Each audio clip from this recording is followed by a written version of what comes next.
Bom, primeiro eu queria agradecer a presença de todos vocês que puderam comparecer hoje, agradecer também a organização do evento. Hoje eu farei o papel de moderador ao lado do professor Karnal, aliás, uma honra estar ao lado do professor Karnal. E, enfim, vai circular algumas folhinhas, muito em breve, com alguns questionamentos que vocês possam vir a fazer. É interessante colocar o nome completo, a secretaria e até mesmo o e-mail dos senhores, porque caso nem todas as perguntas possam ser respondidas, eu vou deixar com um convidado e, se ele tiver tempo, eu duvido, mas se tiver, ele certamente irá responder. Bom, em relação à palestra de hoje, acredito que seja um dos temas mais importantes quando estamos diante de um mundo cada vez mais individualizado, nas palavras de Zygmunt Bauman, cada vez mais fluido, em que o prazer e o desejo apenas pela satisfação individual acabam se estabelecendo acima dos interesses coletivos. Além disso, esses prazeres são efêmeros, são passageiros, e as relações sociais acabam se concretizando a partir desse individualismo e dessa busca sempre pela autossatisfação. Então, a ética passa a ser um tema importante à medida que precisamos discutir a nossa relação com os outros, com a comunidade, com o Estado, e também como o Estado deve se portar diante dessas transformações que vêm transformando a nossa sociedade a partir, como eu disse, de um ponto de vista cada vez mais individualista. Então, para isso, foi convidado o professor Karnal. Ele vai, durante os 50 próximos minutos, discutir o tema da ética, não necessariamente sobre essa abordagem que eu acabei de tratar, e em seguida a gente abre para os questionamentos. Então, vamos agora à fala do professor Karnal. Muito obrigado pela presença. Bem, boa tarde. Uma honra falar para tanta gente. Uma honra voltar a este encontro onde eu estive ano passado e para um público que me é particularmente caro, porque, como a maioria dos senhores, também sou funcionário público do Estado de São Paulo, professor da Unicamp, Olerite, com orgulho trabalhando no serviço público desse grande Estado onde eu vivo, com muita alegria, a maior parte da minha vida. Eu fiz uma palestra sobre ética com muita ousadia, de certa forma, em Brasília, há pouco tempo. Fui convidado para falar sobre ética no subsolo do Banco Central para os diretores das estatais brasileiras, de todas as estatais brasileiras, acompanhados de funcionários menos graduados que a direção. Foi muito interessante. Falar de pedofilia para Michael Jackson, quer dizer, como eu deveria tratar do tema. Eu fiz uma coisa completamente diferente lá. Aqui eu farei um enfoque histórico e filosófico, lembrando dessa figura simpaticíssima, Zygmunt Bauman, que esteve há pouco no Brasil. Tive o privilégio de entrevistá-lo pela segunda vez, um homem que passou dos 90 com uma memória admirável, daquele jeito que a gente gostaria de chegar aos 90. E ele definiu, em determinado momento, que o conceito central dele, pós-modernidade, seria substituído pelo conceito de líquido, e escreveu quase 40 livros com essa titulação. Bauman é um grande divulgador das ciências sociais e fala muito deste mundo, cujo símbolo é exatamente o que está acontecendo neste momento, nessa palestra. Ou seja, eu estou falando e as pessoas estão mandando WhatsApp, estou aqui, kkkk. Então, este é um dos símbolos dessa modernidade. Agora acho que eu incorporei um espírito. Entrou alguém aqui. As pessoas fotografam, comunicam, elas nunca estão usando uma linguagem de um grande, também sociólogo inglês, elas nunca estão onde elas estão sempre em outro lugar. Elas estão sempre com o corpo num lugar e com o espírito projetado em algum outro lugar que nunca é aquele no qual elas estão. Isto é o mundo líquido. Eu contei em Café Filosófico, e volto a contar, a experiência de ter tido uma reunião com uma arquiteta que nos primeiros segundos da reunião atendeu o celular. Passados mais alguns segundos, atendeu novamente. Então eu liguei para ela e continuei a reunião pelo celular. Porque para ela não era um problema, para mim é. E esta é uma mudança do mundo líquido. E isto é importante. Eu, aos 52 anos, tenho uma percepção específica de foco que não é de alguém de 18 anos ou de 20.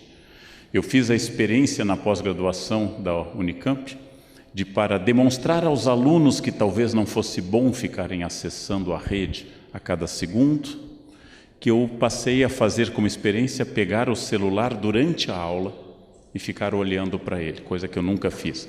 Era falso, não tinha ninguém me ligando. Ao final, depois de olhar várias vezes o celular, eu perguntei a eles, pedagógico, didático, vocês notaram o que houve hoje? E eles disseram, não, professor, o que foi? Ninguém notou. Ninguém notou. Eu comentei no ano passado, aqui nesse encontro que nós realizamos, que o mundo se divide entre quem fez datilografia e não fez datilografia. Os que têm presente o mantra ASDFG, C cedilha LKJH. Eu poderia acrescentar uma outra divisão que eu não falei o ano passado. Aquelas pessoas que não precisam levar o celular para o banheiro ou para quaisquer outros lugares. Aquelas pessoas que olham para o celular como um aparelho que eu possuo e não como um aparelho que me possui. Isso é também geracional. Luc Ferry diz num livro, Famille on vous aime, Família amo vocês, que família é o último motivo pelo qual nós damos a vida no Ocidente. Eu diria que há 2 motivos, contrariando o filósofo francês: família e celular. Já que as pessoas digitam no trânsito, aumentando a chance de morte exponencialmente, eu prefiro ficar paraplégico a não responder esse WhatsApp. É isso que as pessoas dizem quando respondem dirigindo. Elas querem ficar conectadas. Este é o mundo líquido, este é o mundo que Marx, no Manifesto de fevereiro de 1848, disse a frase que Marshall Berman incorpora num livro que tem esse título: este é um mundo onde tudo que é sólido desmancha no ar, onde os valores são muito rápidos, onde a novidade se sobrepõe. E você acabou de comprar seu iPhone 6 Plus Mega Blaster. Bom, estão para lançar o 6 Mega Blaster S, que faz fotos ainda mais nítidas que você não poderá mandar pela internet, porque elas são pesadas demais. Esta velocidade da transformação faz perder a referência e aumenta o individualismo, aumenta o fato de que ninguém mais escuta ninguém e todos falam de si o tempo todo. Esta é uma das características fruto de uma evolução sociológica e econômica dentro do nosso capitalismo, o total e absoluto individualismo. Neste mundo que, segundo Bauman, dissolvemos fronteiras, tornamos os valores fluidos e só temos incertezas. Devo educar meu filho com regras objetivas, claras e insuperáveis. Ou devo educá-lo dentro de um sistema mais construtivista? Eu não tenho certeza. Em todo caso, para consolar aos pais, tanto faz, dá errado de qualquer jeito. Tanto faz, só vai mudar o motivo pelo qual ele vai ao terapeuta no futuro. Minha mãe me castrava, ele vai ao terapeuta. Minha mãe não me dava bola, ele vai ao terapeuta. A mãe é sempre a culpada, então não há por que reclamar. Não importa o que vocês façam, estará errado. Ainda nos trechos de Bauman, especialmente no livro talvez mais leve que ele escreveu, 44 Cartas do Mundo Líquido, ele tem uma das cartas, originalmente artigos de jornal, que ele fala que o elemento que torna o nosso mundo redimido é o consumo. E como essa referência se acelerou, nós confundimos o fim de um mundo com o fim do mundo. Quanto mais eu envelheço, menos eu tenho links com o mundo atual. Se eu não sei a diferença de um cabo USB para HDMI, eu comecei a morrer. Quem aqui não sabe essa diferença, corra para fazer um plano para um jazigo, porque se aproxima o fim. Se aproxima o fim. Alguém me diz, você mandou o texto em PDF e eu não sei desconverter do PDF? Jazigo, imediatamente. porque meu mundo começou a perder liquidez. Tentem imaginar como uma das características deste nosso mundo líquido, quase irritante, a felicidade obrigatória. Ninguém mais pode ser triste, tanto que a tristeza é medicalizada. Eu escuto as pessoas falando, ele está muito deprimido desde a morte da mãe. Bom, é normal, não precisa tomar remédio, chamamos a isso luto. Uma parte de mim foi arrancada, eu estou triste, chamamos a isso luto pela morte. Mas para ser contratado por um RH eu tenho que ser feliz. E o único defeito que vocês sabem que o RH aceita é perfeccionismo. Já que na entrevista todo mundo diz, diga um defeito, perfeccionismo. Não, mas um defeito de verdade, não consigo me atrasar. Eu quero, não, mas um defeito mesmo, eu ponho a empresa acima da família, eu não consigo, ninguém bebe, ninguém cai, não tem nada disso. A felicidade é obrigatória e vocês sabem, eu já disse isso várias vezes em público, somos dominados na nossa comunicação pelo símbolo do potássio, kkkk.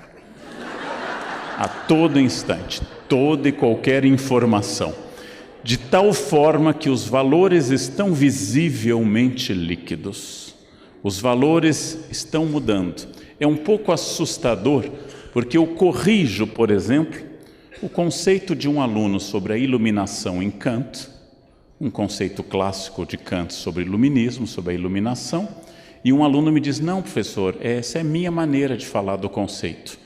Todos os conceitos pertencem ao indivíduo, não são mais frutos de qualquer autoridade. E aí vem o centro do que nós vamos ter que pensar. O conceito atingido brutalmente pela liquidez contemporânea é o conceito clássico de ética. Nós estamos num momento muito bom para discutir ética. Eu sou uma pessoa estruturalmente otimista, talvez por ter lido Poliana Moça na juventude e fazendo o jogo do contente. Quem não sabe o que é a nota, depois o tio explica um pouquinho melhor. Nós podemos falar de uma grande ética pensada por pessoas como Aristóteles, que fala de valores de convívio, e podemos falar de uma pequena ética surgida nas cortes europeias, que também é chamada de etiqueta. A alma da etiqueta é uma coisa muito simpática, é a discussão do espaço do outro, à mesa, no elevador e na rua. A etiqueta é uma coisa muito simpática e está fazendo falta. Ela diz respeito a dizer com licença, por favor, obrigado, e não avançar com a sua mochila no metrô como uma divisão Panzer alemã invadindo a Polônia. A etiqueta é muito simpática, ela não tem nada a ver com a frescura de talheres à mesa. Isso é uma invenção da burguesia decadente do século XX. A etiqueta surgiu como um espaço para dizer quem é educado e quem não é. Mas nós falaremos hoje da grande ética racional, já que a ética moral, aquilo que nós chamamos propriamente de moral, não diz respeito à filosofia, mas a um comportamento de base religiosa. Os dois são fundamentais na aventura humana. As freiras do meu colégio que colocaram no banheiro a frase Deus te vê, tinham em meta reprimir comportamentos individuais ou coletivos naquele espaço. E com isso criar o sentimento de culpa. Nós não trabalharemos este caminho. Os mandamentos, não matar, quinto mandamento, honrar pai e mãe, quarto mandamento para os cristãos, quinto para os judeus, não pecar contra a castidade, são mandamentos que fazem parte da aventura da experiência humana, mas não são racionais. Eles são revelação divina sobre a humanidade. Nós falaremos de uma coisa mais prática do ponto de vista filosófico. Poderia começar a ética nos pré-socráticos, mas Aristóteles escreveu um livro de fácil acesso para todo mundo, que se chama Ética Nicômaco. É um livro que ele fez com regras em que ele, entre outras coisas, nos diz que a virtude ética é adquirida, ou seja, ao contrário de Platão, Aristóteles acredita na educação para o certo e para o errado. E eu vou defender no início isso como o primeiro princípio ético dessa palestra. Nenhuma criança nasce com princípios morais. Toda criança é amoral por natureza. Com isso eu tomo uma opção filosófica. Há pessoas que têm outras ideias. Nenhuma criança ao urinar ou defecar, pergunta aos pais: será o momento adequado, mamãe, que eu defeque agora? Não, elas fazem o que elas pensam naquele momento. Cabe aos adultos, num processo penoso, e ensinando o limite do outro, lentamente o certo e o errado, e começar a ensinar a virtude ética. E diz também Aristóteles que nós temos capacidade de aprender. Logo, a primeira informação ética aristotélica, distinta de Platão, é uma discussão longa, é que nós precisamos recuperar o prazer de educar as pessoas. Educar o serviço público, educar o cliente, educar o cidadão, educar as crianças, para o que é certo e para o que é errado. Sem muita firula filosófica. Roubar é roubar, não importa nenhum debate. Roubo é roubo. Gente honesta é honesta, gente desonesta é desonesta. E temos que voltar às coisas muito simples para poder voltar a um conceito que diz respeito a Aristóteles e a tantos outros, que é responsabilidade. O que acontece no meu campo de trabalho é minha responsabilidade. Eu faço parte deste processo. Nós vemos de uma cultura estudada no Brasil por grandes antropólogos, Roberto da Mata, por grandes historiadores, Sérgio Buarque, que tem como característica a omissão do sujeito histórico. Faz 33 anos que eu pergunto aos meus alunos a seguinte ideia: você está atrasado? E o aluno me responde: não, foi o ônibus. Vejam, a única resposta a alguém atrasado é: sim, eu estou atrasado. E o motivo foi o ônibus. Mas ninguém jamais me disse isso. Não, o despertador não tocou, o celular caiu a bateria, eu não ajustei por horário de verão. Ninguém me diz: sim, professor, eu estou atrasado. Porque nós sempre tiramos o nosso eu. Os brasileiros dizem uma frase obscura, muito estranha: o povo não sabe votar. É muito estranha essa frase, porque pressupõe, em primeiro lugar, que eu seja o aristocrata, que eu não seja povo, e que eu saiba votar. Esta frase está apontando um dedo para alguém sem observar os três que estão apontados para mim. Se o brasileiro não sabe votar, eu sou. É a mesma questão que eu discuti no livro Pecar e Perdoar. Uma entrevista, uma pesquisa feita pelo Ibope, mostra que 95% dos brasileiros se acham alvo de inveja, mas não encontraram na pesquisa um único invejoso. É um mistério. É um mistério. Todos somos invejados, não sei exatamente, mas todos somos, mas não há nenhum invejoso. Aliás, dos 7 pecados capitais, é o único que você nunca encontra alguém. Você encontra alguém raivoso, se orgulhando disso: eu parto para a briga mesmo. Você encontra gulosos: eu gosto de comer. Você encontra preguiçosos, mas nunca encontra um invejoso. Ninguém diz: eu tenho uma inveja. Ninguém diz isso.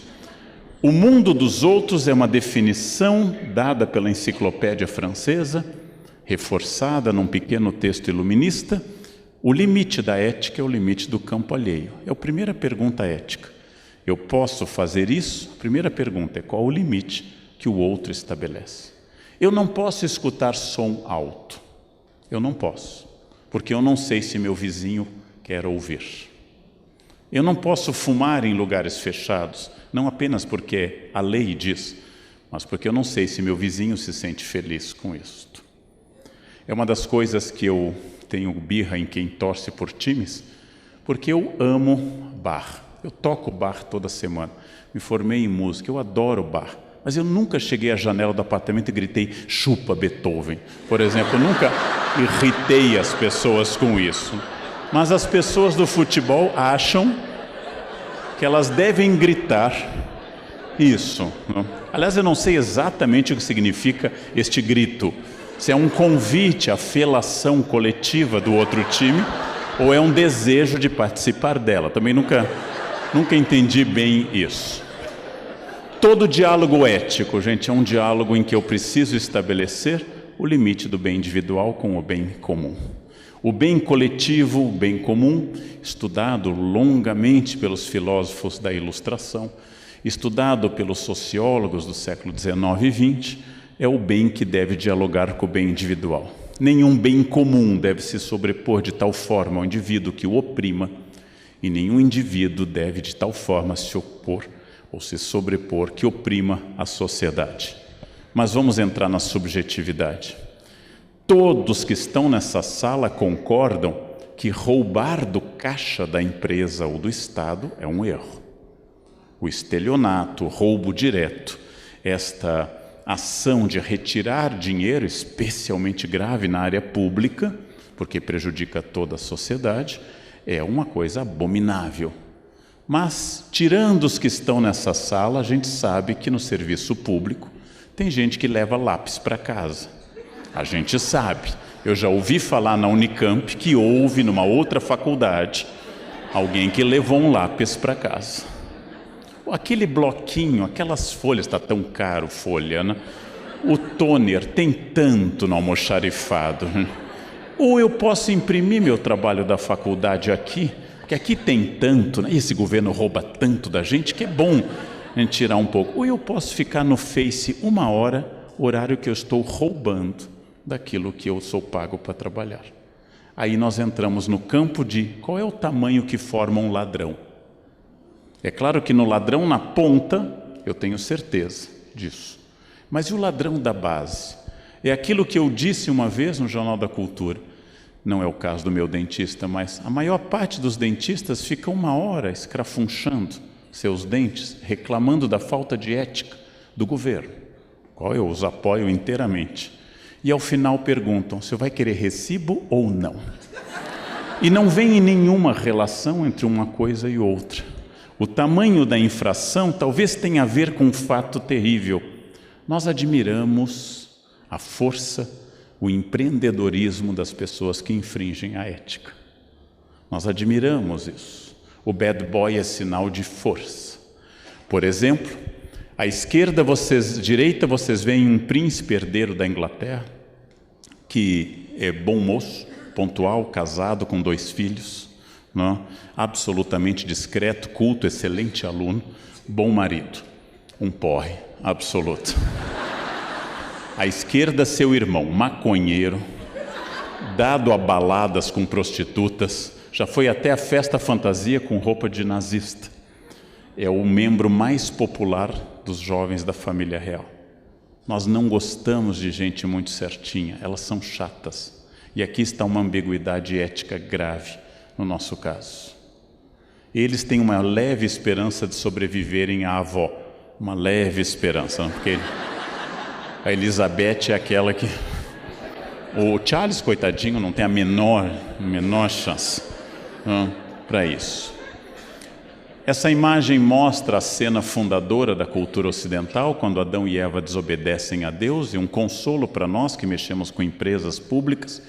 Deus faz a empresa perfeita, chamada Éden Limitada, coloca 2 funcionários que ele próprio fez na própria empresa, do barro da empresa e das costelas dos funcionários.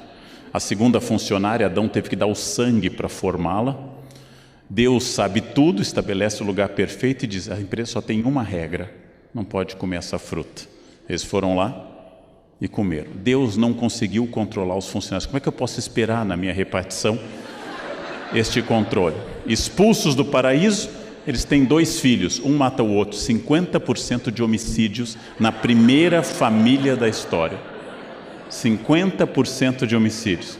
Mais 7 gerações e Deus afoga todo mundo no dilúvio. Ou seja, não dá para reclamar, né? Não dá. Não começou bem. Não começou bem essa história. Mas Adão e Eva só são o que são, humanos, porque desobedeceram, porque quebraram a norma dada pelo Criador. A Bíblia teria terminado no capítulo 2 do Gênesis, se eles não tivessem desobedecido. Todos os dias eles continuariam felizes.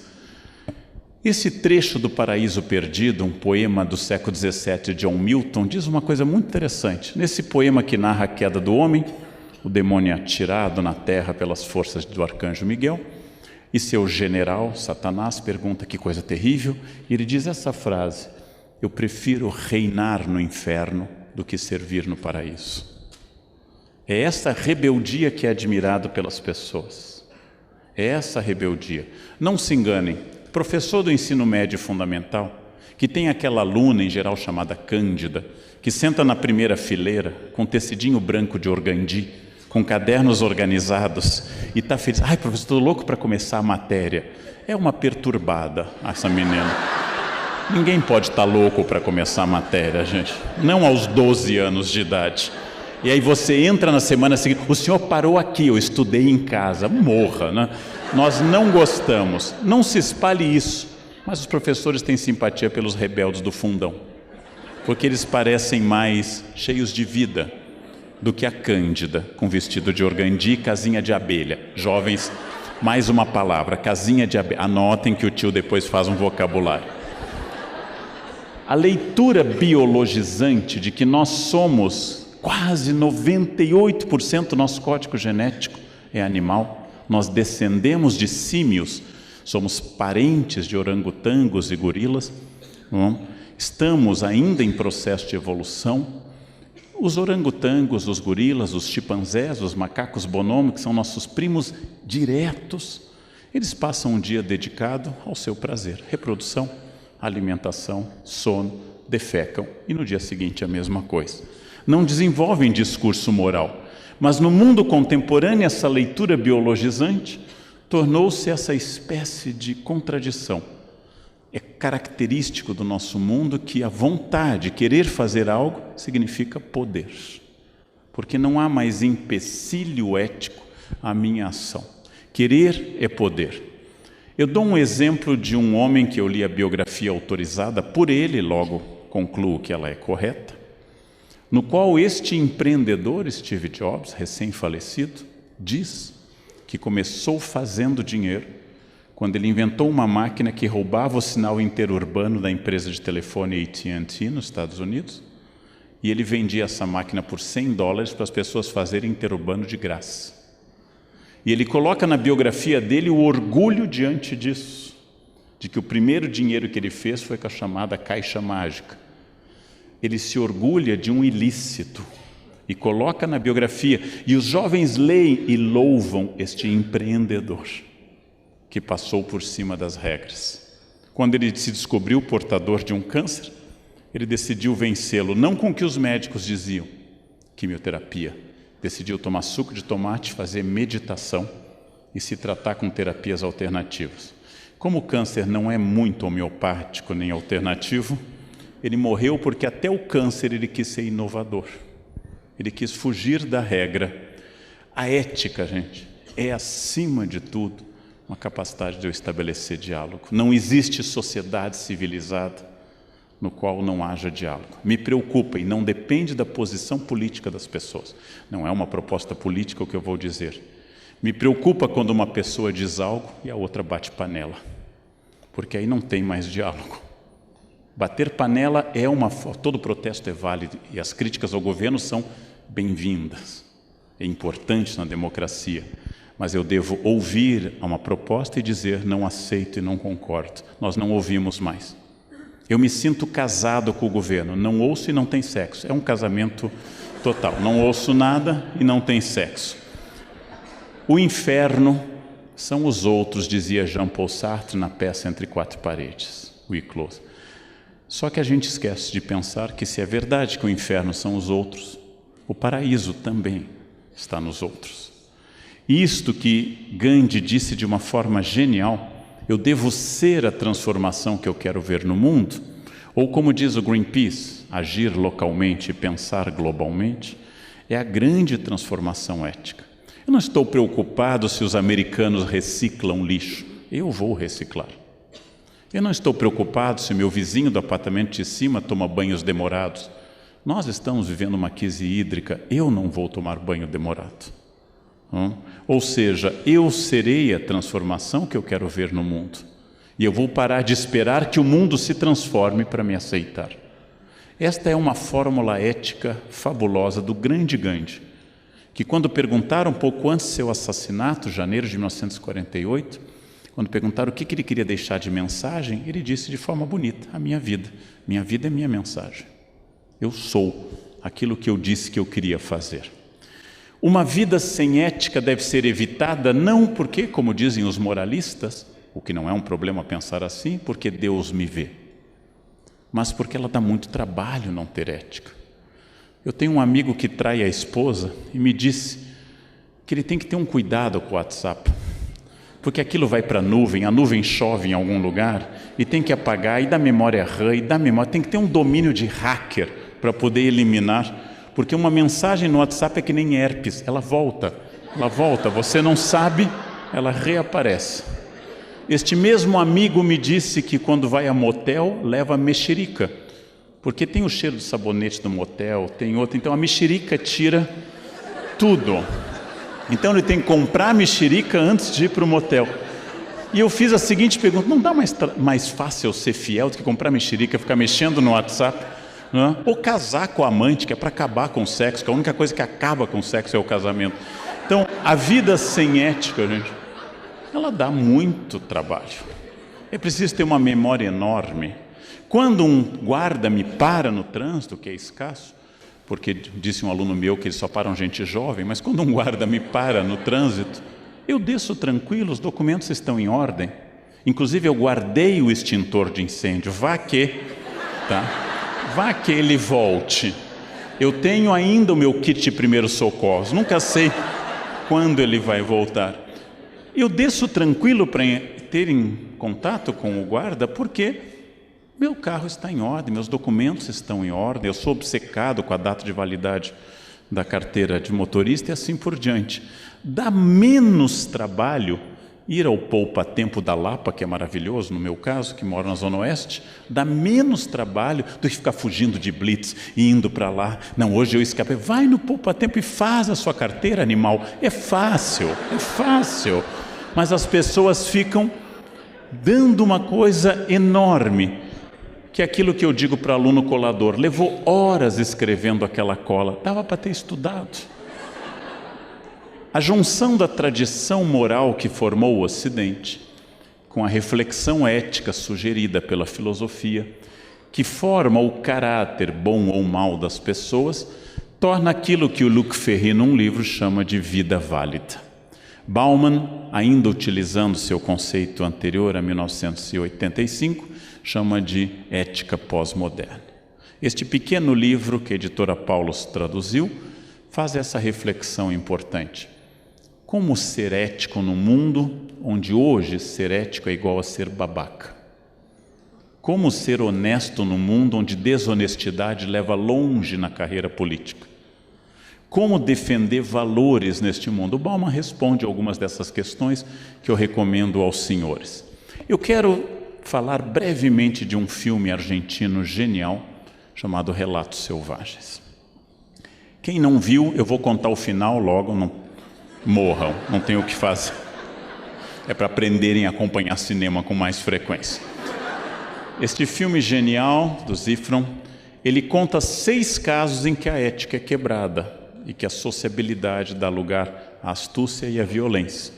O primeiro é de um jovem que decide colocar num avião, Pasternak, todos os seus inimigos: a namorada que o traiu, ao lado do professor que o reprovou na banca de doutorado. O cara que traiu com a namorada está sentado lá atrás. Ele coloca todos num avião e joga o avião sobre a casa dos pais. Botar num Boeing todo mundo que te irritou na vida. Não sei se caberia, alguns precisariam de maior. Aqui nós temos uma lição que depois se tornou meio trágica, porque meses depois do início do filme, um alemão depressivo jogou o avião contra o território francês. O segundo episódio se chama Las Ratas. Esta jovem de verde teve que fugir do interior porque sua vida foi destruída por um agiota. Seu pai se matou. Sua mãe foi assediada sexualmente pelo agiota. Ela foi para um restaurante no interior e o agiota chegou para comer. E essa cozinheira que está ao lado dela sugere: coloque veneno de rato na comida dele, mate. E eles descobrem que o veneno de rato está vencido. E fazem uma pergunta que eu não sei responder: veneno vencido faz mais mal ou menos mal? Isso é uma pergunta complexa em química, né? Fosse um iogurte eu saberia, mas o veneno vencido. Bem, este é o agiota que continua idiota, E é claro que o filme trata da Argentina. Apesar de ser um ladrão declarado, ele vai se candidatar à prefeitura. Isso é um filme argentino, é claro, nunca suponham qualquer relação. Ela acaba não seguindo o conselho, mas a própria cozinheira põe veneno de rato na comida. Bem, o terceiro episódio é um episódio comum. Lo Más Fuerte fala de uma discussão de trânsito entre dois homens, dois machos alfa, que consideram que um passando na frente do outro invadiu seu território de caça. Os dois, um num carro moderno e luxuoso, outro num carro mais antigo, saem em busca de um racha e acabam morrendo, se matando. As pessoas matam no trânsito, isso é fabuloso. 58 mil mortes, por ano no Brasil. O trânsito brasileiro mata o mesmo número de mortes da Guerra do Vietnã. É mais fácil morrer atropelado em São Paulo do que levar um tiro na faixa de Gaza, matematicamente. Se um palestino vier para o Brasil, a mãe fica preocupada: coitado, meu filho, te cuida, volta para casa que aqui é mais seguro. O senhor Bombita trata de uma questão muito importante. Um engenheiro de demolição decide que ele foi injustamente multado e começa a reclamar. Ele é honesto. Ele começa a sofrer cada vez mais até ir para a cadeia por explodir o setor de multas da prefeitura. E na cadeia ele passa a ser admirado por esse motivo. La Propuesta narra um policial corrupto, um advogado sem caráter e um rico sem moral. 3 personagens ficcionais criadas pelo Zifro. O que ilustra são as dentadas de tubarão, as arcadas de tubarão que estão, e eles estão discutindo quanto vale a inocência do filho que atropelou e matou uma pessoa. O último é o mais divertido, até que a morte nos separe. A noiva está casando feliz, está no apogeu do seu dia de noiva e descobre que seu recém-casado marido a trai. Ela fica tão desesperada que sobe para o teto do buffet e quer se matar. Lá ela encontra um cozinheiro que estava fumando, ele a consola, vai consolando. Rola um weather entre eles, um clima, e eles acabam tendo uma relação. No meio da relação entra o marido, que a procura. E ela, giving para o cozinheiro, ela não para. Giving, ela diz ao marido: eu nunca vou me separar de você, que é a pior praga que se pode lançar. Eu nunca vou te abandonar até o fim da vida. E ele vomita, é uma informação tão poderosa que ele vomita. Eles voltam para o buffet, ela dança com a rival, joga no vidro, se corta, e ela quer que a festa continue. E no final, eles discutem tanto, com tanta violência, que se olham pela primeira vez. E pela primeira vez sem máscaras. Ela já perdeu o aplique. Elas estão se olhando pela primeira vez sem máscaras, ele é adúltero, ela já adúltera também, e os dois se apaixonam pela primeira vez. Veja, um caso de amor interessante, bonito, né? Bonito, encerra com essa mensagem bonita. Este filme nos faz refletir sobre ética e cotidiano, mas se vocês preferirem, tem um mais fácil de encontrar do que Relatos Selvagens, que é O Lobo de Wall Street. É o filme mais bem elaborado sobre discursos motivacionais. Porque esse filme me convenceu que o Leonardo DiCaprio trabalha bem. Antes eu achava um mau ator. A cena dele drogado é uma cena impressionante do cinema. Ele faz discursos motivacionais para os funcionários. E os discursos são tocantes, modelos de festa de firma. Modelos. E é muito interessante como funciona o mundo quando o mundo deixa de funcionar. Quais são as regras de um mundo sem regras? Estes filmes vão ajudá-los a refletir sobre isso. Encaminhando para uma conclusão, temos que pensar que vivemos hoje, em outubro de 2015, um naufrágio ético. Os poderes públicos disputam de tal forma que vocês devem lembrar que, caindo a presidente e o vice, quem assume é o Cunha. Olhem a nossa situação. Se vocês não gostarem de Beelzebub, Satanás está esperando. Eu recomendaria como lição de casa que vocês estudassem a biografia do vice-presidente da Câmara, que é a opção que vem depois do Cunha. Para quem quiser se sentir deprimido mesmo hoje, estudem isso. As pessoas protestavam pela falta de ética, colocando a camiseta da CBF e da FIFA, e iam para a Paulista, 2 instituições afogadas na falta de ética. E finalmente o mundo empresarial, porque de forma até positiva, é inédito no Brasil, nós paramos de falar da corrupção passiva, que é a do político, e passamos a tratar da corrupção ativa, que é a do empresário. Isso é muito importante. Começamos a perceber o outro elo, que o indivíduo e a sociedade agora podem ver com clareza essa ambiguidade possível. E lembrando aos senhores o que eu aprendi em Brasília dando essa palestra. Se nós temos hoje denúncias brutais sobre a Petrobras há um mês bateu o recorde de produção de petróleo no Brasil, 2,4 milhões de barris por dia. O que significa isso? Que a maioria da Petrobras é formada de trabalhadores como nós, dando um esforço titânico numas plataformas isoladas do mundo para que nós tenhamos chegado a esse número assombroso de 2,4 milhões de barris por dia. Ou seja, que nós ficamos olhando para as diretorias, esquecemos que aqui nessa sala, em todas as salas, o Brasil continua existindo, porque a maioria dos brasileiros é honesta, paga seus impostos, tenta evitar multas, quando leva a multa, paga suas multas e vive a sua vida em torno de trabalho, família e valores éticos. E isto é uma coisa que nós esquecemos porque nós passamos a confundir o Estado com a sociedade. Nós esquecemos deste detalhe. Sérgio Buarque trabalhou com a ideia de homem cordial, significando que o brasileiro funciona do ponto de vista muito passional ou muito emotivo. E eu vou buscar numa raiz um tema. Vou buscar numa raiz um tema que é a Carta de Caminha. Caminha escreveu o primeiro documento sobre o Brasil e ao final da Carta do Caminha ele diz que a terra foi descoberta, das suas características, e diz o seguinte: ele pede ao rei que mande vir da ilha de São Tomé a Jorge de Osório, meu genro.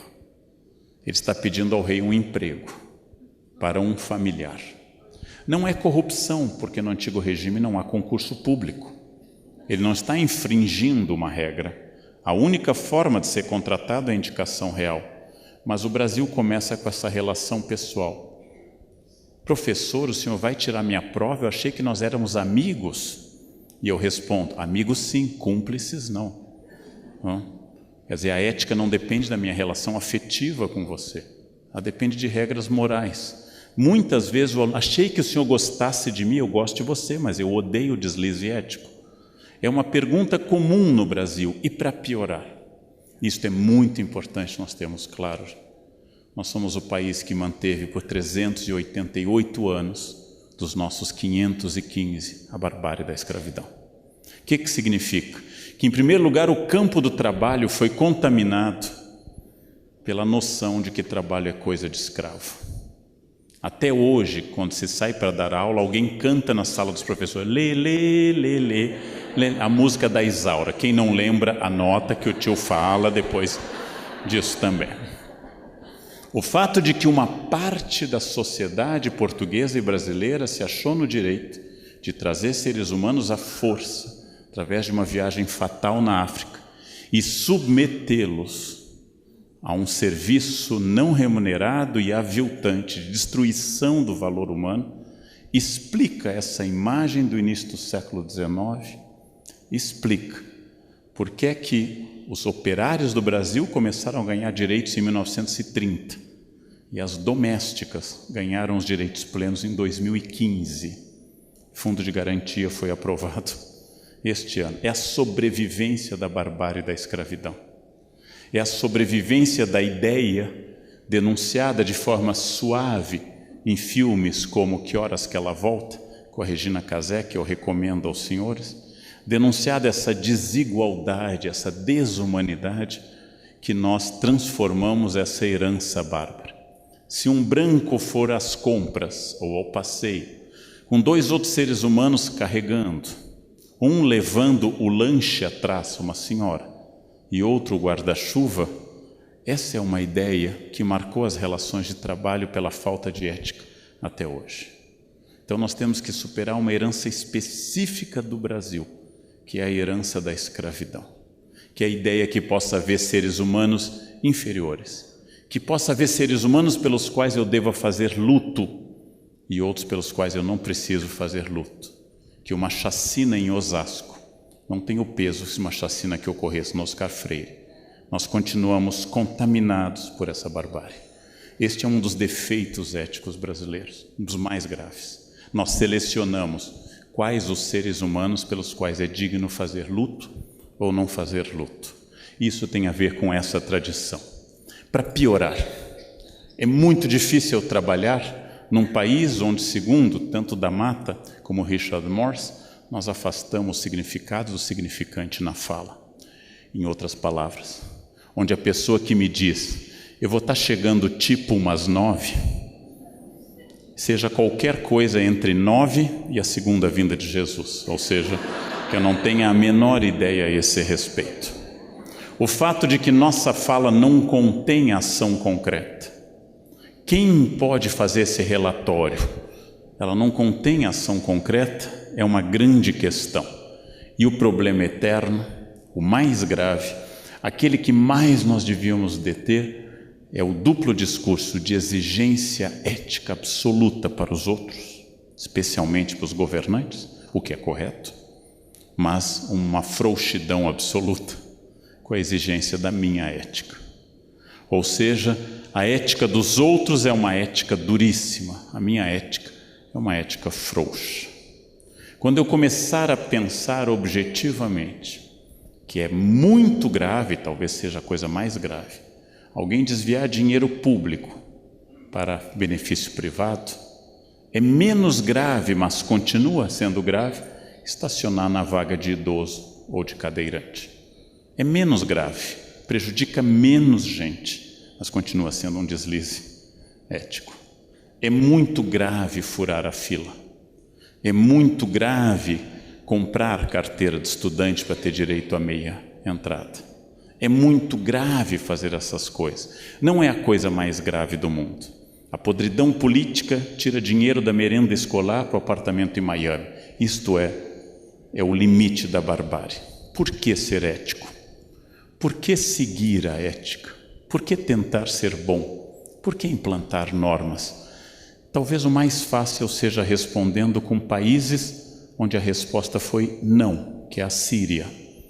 A Síria deu não a essas respostas. Não quero dialogar com você, não quero estabelecer contato ético, não respeito seu direito à existência. Resultado, a população inteira da Síria está se jogando no mar, porque não é mais possível ficar em terra.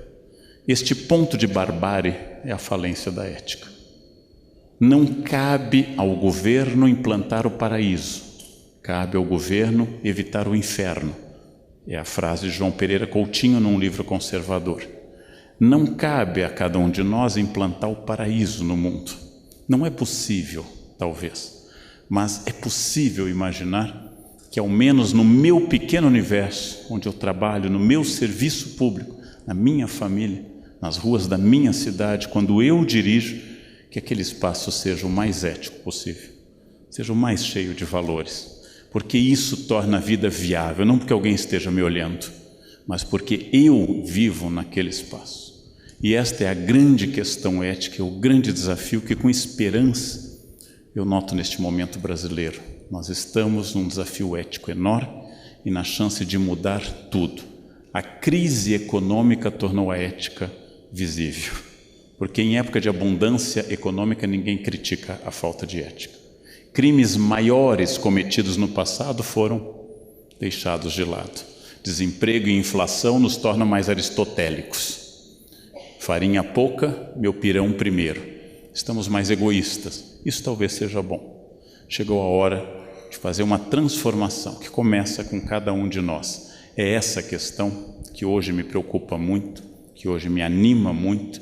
Imaginar um país grande, diverso, com mais de 200 milhões de habitantes, com pessoas muito variadas, falando grosso modo a mesma língua, com uma certa tradição histórica, quase todo mundo. Onde eu dei palestra nos últimos meses, Bahia, Pernambuco, todos os lugares, Brasília, Rio Grande do Sul, Curitiba, em todos os lugares, as pessoas apontando a mesma coisa. Todos querem uma nação mais ética, todos querem um país mais justo. E nós talvez, curiosamente, tenhamos dado o primeiro passo nesse sentido. Só que quando eu lanceto o furúnculo, a primeira reação não é agradável. Eu estou colocando décadas de falta de discurso ético para fora. Se isso vai ser uma grande transformação, é uma resposta que está agora, daqui para diante, nas mãos de cada um de nós, eleitores, cidadãos, servidores públicos. E era isso que eu queria dizer neste momento para vocês. Muito obrigado pela atenção. Obrigado.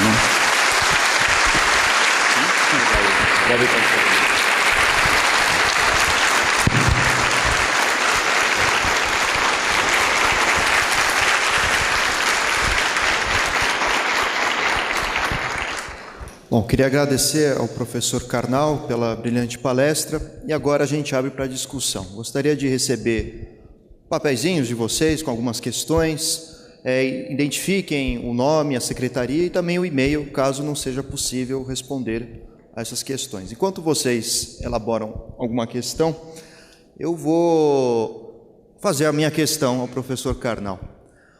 O senhor apresentou a noção de ética a todos nós, mas há um perfil da nossa sociedade que, de certa forma, legitima o jeitinho, a malandragem, o que o Sérgio Buarque, também citado pelo senhor, vai chamar de cordialidade.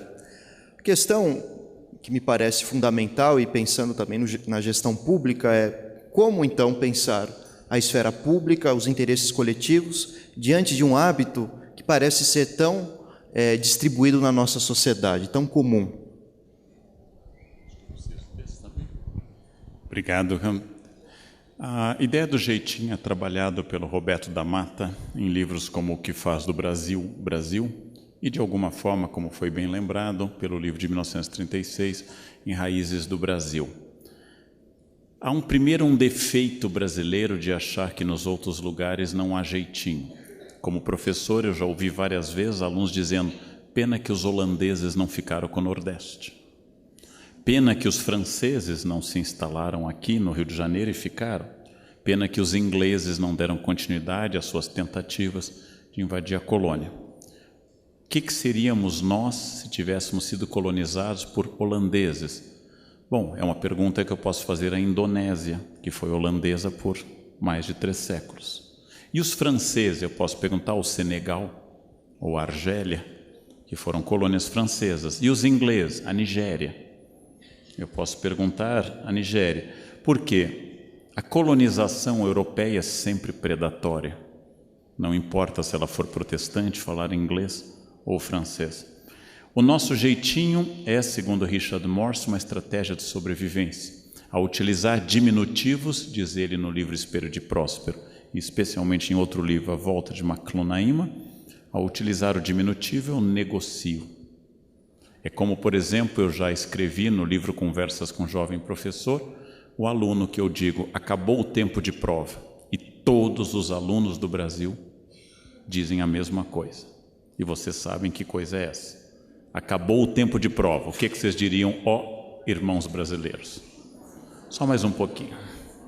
O que significa isso? Ele não vai entregar a prova, mas ele não vai me enfrentar. O jeitinho é a maneira de dizer, não, acabou o tempo, mas eu vou continuar fazendo do meu jeito. Mas ele não me diz, venha pegar se você for homem. Ele não me diz isso. Ao dizer uma coisa dessa, ele negocia. E o Richard Morse interpreta isso como uma maneira de eu atender a autoridade sem obedecer. A lei do rei se acata, mas não se cumpre. Um amigo estrangeiro me perguntou uma coisa que eu não sei responder.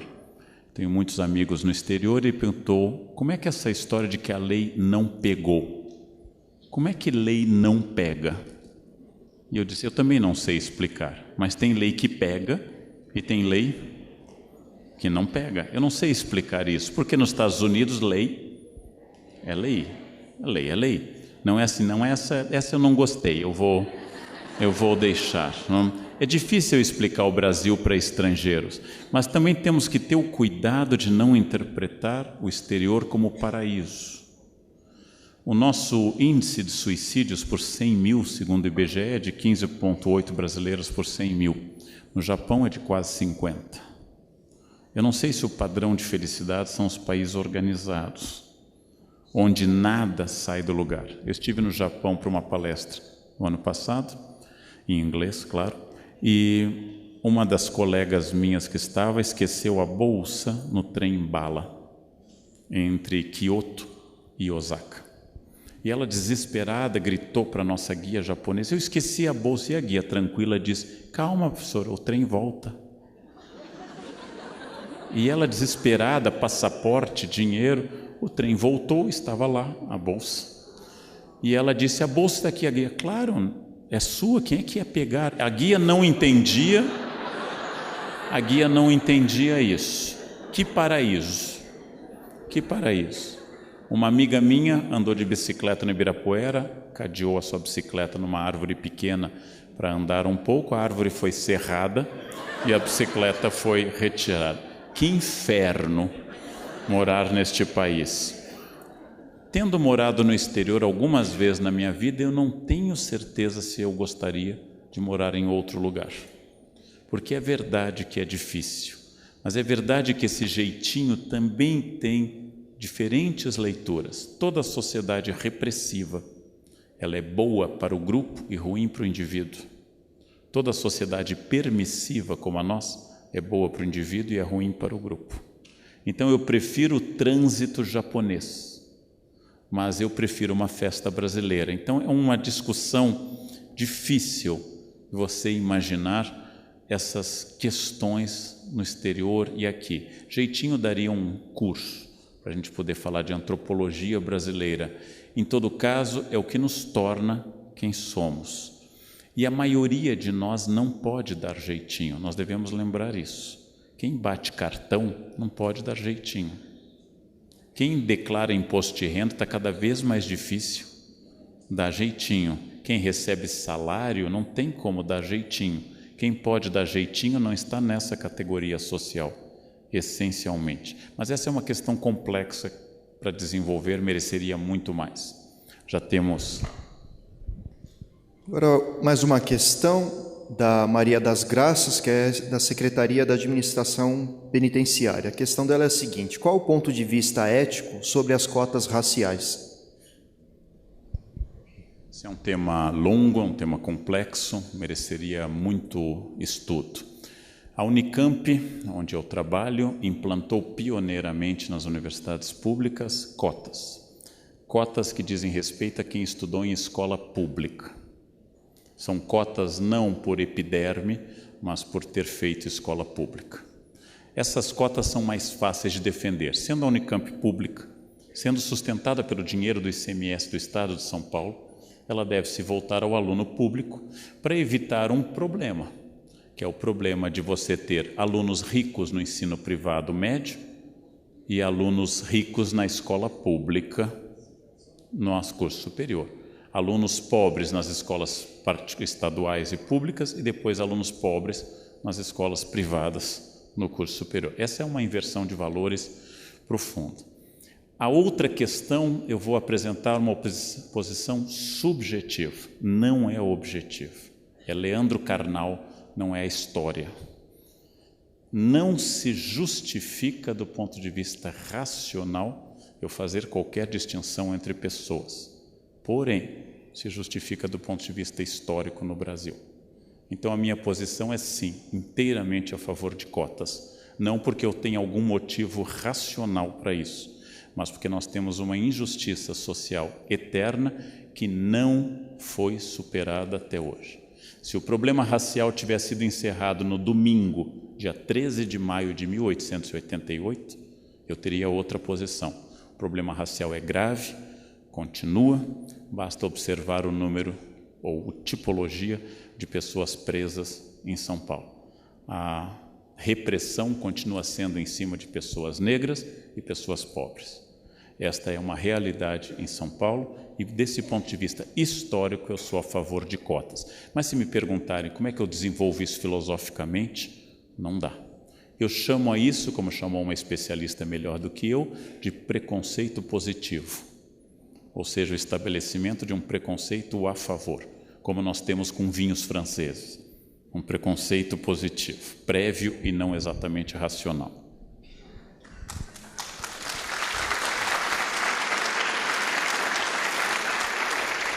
Bom, mais uma questão aqui, aparentemente não temos novas questões, né? Então acredito que essa seja a última. Eventualmente, se quiserem entregar outras, eu entrego nas mãos do professor Karnal. Bom, quem fez a questão não se identificou apenas como do HC da USP, né? E a questão é mais ou menos a seguinte: como conciliar, do ponto de vista da gestão pública, a competência dos funcionários concursados, né, pelo que eu entendi, com os cargos comissionados, que são os melhores e direcionados para pessoas que são direcionadas, aliás, são oriundas de fora da própria instituição. Ou seja, de que maneira trabalhar isso com os funcionários subordinados que não são valorizados adequadamente? É isso que eu entendi da questão, pelo menos. Questão fácil de responder, né? Boa. A gestão pública começou um esforço que eu dataria do Estado Novo, com a fundação do DASP, e com certeza do fim do Estado Novo, com a fundação das duas GVs, como instituições para a qualificação e profissionalização do funcionário público brasileiro. Funcionários que não tinham estabilidade no segundo reinado eram alvo da chamada derrubada. Quando um governo assumia, derrubava todos que pertenciam à gestão anterior, causando um caos administrativo permanente. Inventamos a estabilidade para criar um corpo estável de servidores da nação. Essa é a ideia. É uma anomalia que os cargos comissionados não sejam dos funcionários concursados. É uma anomalia jurídica, porque se eu não tenho pessoas qualificadas, caberia ao Estado essa qualificação. Eu não posso dizer, a minha empregada não sabe lavar louça. Se eu tenho uma tarefa e tenho um funcionário, ele tem que ser qualificado para isso, porque parte do processo pertence a quem contrata e parte a quem é contratado. Sabemos que a estabilidade também tem seus efeitos negativos sobre a produtividade. Sabemos que a acomodação e a zona de conforto é uma das essências do ser humano. Zona de conforto é uma coisa tão poderosa que a minha orientadora da USP, doutora Janice, contou um episódio quando presa no regime militar e torturada, ela teve o mesmo torturador por 4 meses. Ele a tirava da cela, dava uns tapas, queimava com cigarro e começava a fazer as perguntas típicas da paranoia de um torturador. Durante meses ela apanhou da mesma pessoa e um dia chegou um torturador novo. Ela disse que nunca sentiu tanto medo na vida dela, porque ela não sabia o que ele iria fazer. Até torturador cria zona de conforto. Chamamos a isso tortura ou casamento, ou seja, aquilo de que o problema que eu tenho conhecido é melhor do que qualquer desafio desconhecido. Então, é preciso pensar todos os limites e as dificuldades dessas questões. O discurso liberal, o discurso que dominou a partir dos anos 90 nos Estados Unidos e na Inglaterra, com Reagan e Thatcher, o discurso que atingiu o Brasil na figura de Collor, o discurso neoliberal, ele é um discurso que fez crer que essa nação não progride porque tem funcionários públicos. E ela só progrediria se só tivesse mão de obra privada. Então, faz crer que as empresas privadas, que dizem respeito à lógica do lucro imediato, sejam as empresas onde o funcionário é mais ético, mais bem tratado, elas respeitam mais o meio ambiente e assim por diante. A esse respeito, citando um colega meu da Unicamp, por que ele faz vacinas no hospital da Unicamp e não em clínica particular? Porque lá o funcionário vai jogar fora o lote de vacina vencida. Porque ele é um funcionário público que não responde ao lucro do laboratório francês, e na clínica particular, talvez ele não vá jogar fora o lote de vacina, porque ele tem um patrão que vai perder dinheiro com isso. Então voltamos a essa questão. É uma questão complexa que mereceria uma outra palestra, que é a imagem do funcionário público brasileiro, inclusive através de um dos seus grandes mentores, que foi Machado de Assis, funcionário público exemplar até sua morte em 1908. Então fazer um estudo sobre essa imagem ao longo da República e do Império seria muito interessante. Mas volto a dizer que é uma anomalia eu fazer concurso para a infantaria e indicar nomes para o generalato. É uma anomalia jurídica, em vários sentidos.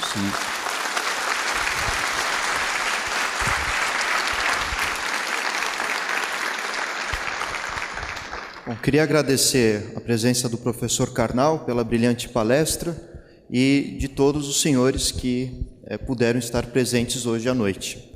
Enfim, aqui a gente encerra essa primeira noite, né, se eu não me engano, e agora fica por conta da organização. Obrigada ao nosso palestrante, obrigada ao nosso moderador. Nós encerramos aqui, como disse o nosso moderador, o primeiro dia do 4º Congresso sobre Gestão de Pessoas no Setor Público Paulista. Lembramos a todos que amanhã as atividades do nosso congresso terão início pontualmente às 9 horas e a entrada estará liberada a partir das 8 horas. Então, um ótimo retorno a todos vocês, uma ótima noite. Nos vemos amanhã.